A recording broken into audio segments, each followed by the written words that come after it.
Нова шанса за реконструкција и адаптација добија училишните згради во 5 општини од источниот регион. На нив, Министерството за образование и наука им додели пари со кои овие згради во новата учебна година треба да влезат подготвено, решавајќи елементарни физички проблеми.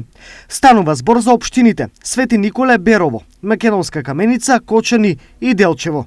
Нивните тимови преку проекти ја убедија државата од неопходноста за доделените пари. Во средното општинско училиште Методи Митевски Брицо за прв пат од отварањето на ова средно училиште ќе се изврши реконструкција на санитарните чворови. Истото тоа важи и за основното училиште Ванчо Прке, додека пак во основното училиште Свети Климент Охридски Министерството за образование и наука поддржува проект за преадаптација на подкровната конструкција. Ќе се реконструират две училишта.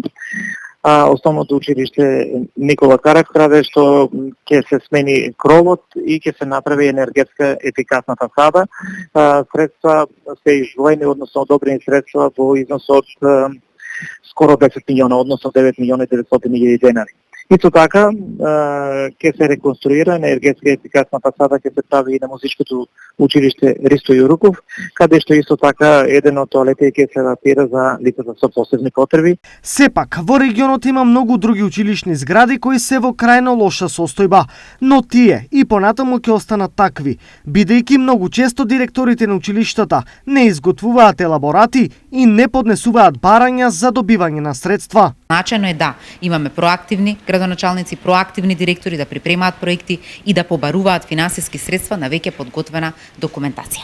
И покрај апелот, дел од директорите останаа рамнодушни на проблемите со кои се соочуваат и наставниците и учениците, па училишните згради, тоалетите, салите и другите простории и понатаму ќе останат во практично неупотреблива форма.